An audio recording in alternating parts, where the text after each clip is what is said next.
Assalamualaikum warahmatullahi wabarakatuh. Teman-teman semuanya, sahabat-sahabat yang great dimanapun Anda berada, semoga kita dalam keadaan sehat walafiat, dalam keadaan yang berbahagia, sehat, serta selalu berpikir positif. Kali ini saya akan membicarakan tema tentang jiwa yang tersadarkan. Jiwa yang tersadarkan, jiwa yang memang tahu kemana arah tujuannya. Dalam surat Al-Fajr ayat 27-30 menyatakan bahwa hai jiwa yang tenang, kembalilah kepada Tuhanmu dengan hati yang puas lagi diridhoinya. Maka masuklah ke dalam jamaah hamba-hambaku, masuklah ke dalam surgaku. Quran Surat Al-Fajr 86 ayat 27-30. Jiwa yang tersadarkan. Saya memiliki satu cerita menarik tentang jiwa. Dan cerita ini sangat membekas sekali di hati saya. Nah, ini akan saya bagikan kepada teman-teman dan sahabat-sahabat yang great dimanapun berada tentang seorang bapak yang kedatangan seorang tamu bernama malaikat penyebut nyawa. Ia berkata kepada sang bapak, "Pak, nyawa Bapak besok akan dicabut karena Bapak orang baik.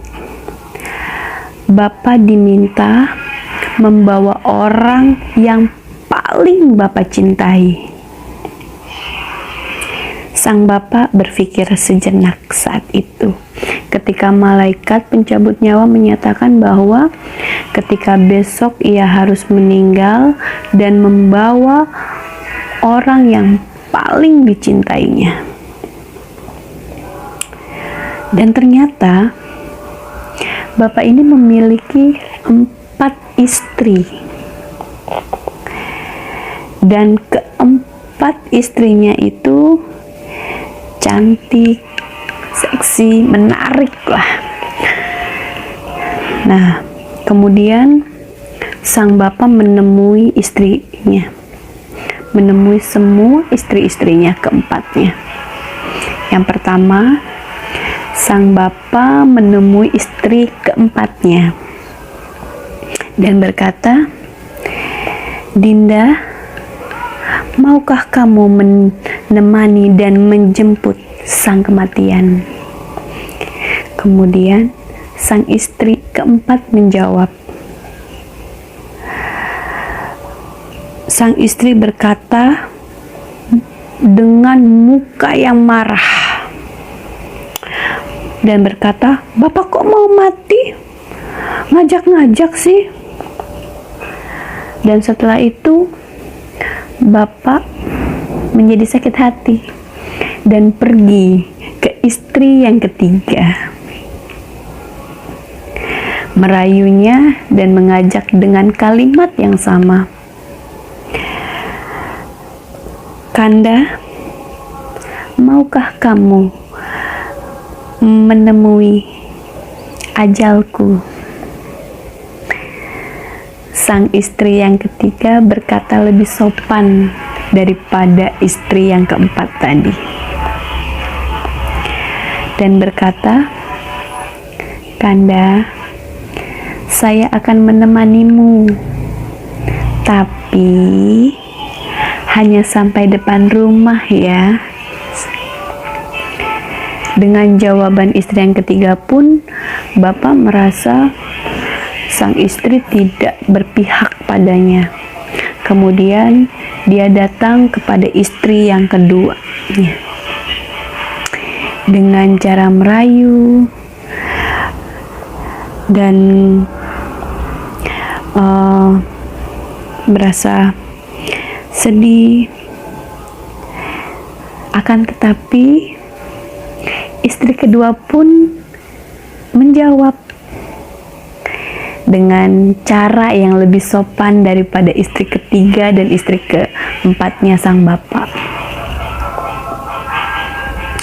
Sang istri kedua berkata, "Bapak, aku akan menemanimu menjemput ajalmu, tapi hingga sampai di pemakaman."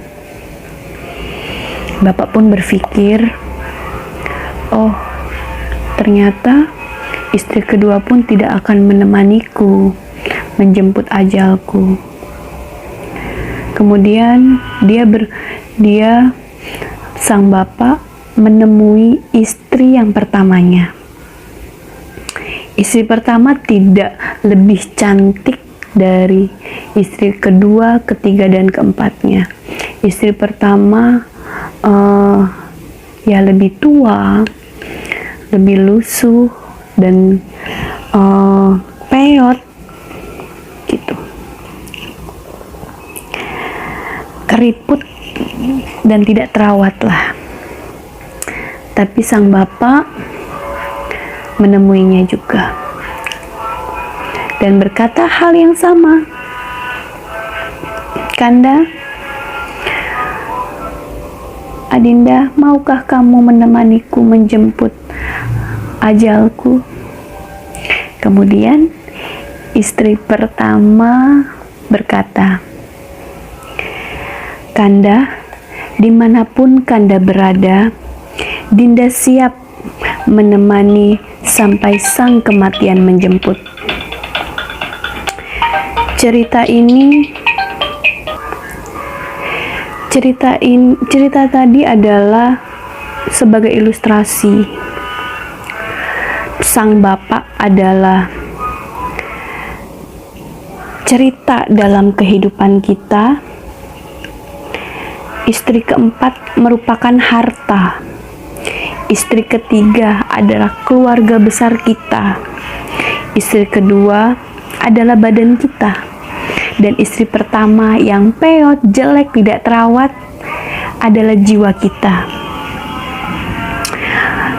Nah, banyak orang lupa memikirkan istri yang pertama adalah roh atau jiwa kita yang ada di dalam diri kita. Mungkin banyak orang berlomba-lomba merawat, bahkan mempercantik yang terlihat, bukan jiwanya yang dirawat. Nah, jiwa bisa sehat dalam tubuh maupun sakit itu karena jiwanya terawat atau tidak. Seseorang terlihat segar, semangat, penuh dengan antusias, itu kan karena jiwanya, bukan karena fisiknya. Jadi ketika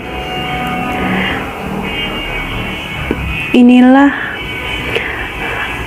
awal dari jiwa yang tersadarkan. Ketika kita sadar akan pentingnya jiwa, memang perlu kita update, kita perbaiki. Disitulah kunci dari jiwa yang tersadarkan.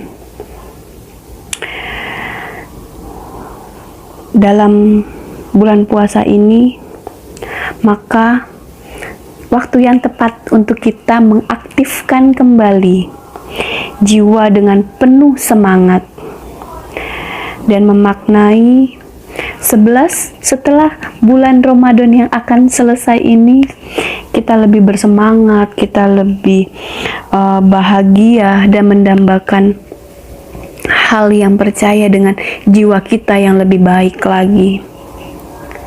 Nah, dalam training The Seven Awareness, menurut saya itu adalah makanan untuk jiwa kita. Makanan jiwa yang harus kita sadarkan, yaitu dengan penuh keikhlasan. Dalam The Seven Awareness ada yang namanya awareness of soul. Nah, inilah hal yang paling penting, yakni keikhlasan. Manusia-manusia yang ikhlas adalah calon ahli surga. Oleh karena itu saya sering berdoa kepada Allah, ya Allah, kumpulkan saya di surga bersama orang-orang yang mukhlisin. Kita tidak pernah tahu apakah hari esok kita akan tetap jadi milik kita atau bukan. Berdoalah agar kita selalu menjadi jiwa yang penuh dengan keikhlasan.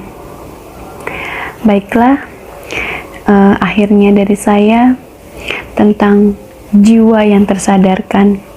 Jiwa yang tersadarkan adalah orang-orang yang penuh dengan keikhlasan. Ikhlas menerima dirinya, ikhlas dengan semua apa yang terjadi, dan tidak pernah membanding-bandingkan dengan apapun. Terima kasih Allah, terima kasih atas segala-galanya. Saya sehat, saya bahagia, saya ikhlas menerima semuanya. Saya akhiri. Wabillahi taufiq wal hidayah. Wassalamualaikum warahmatullahi wabarakatuh.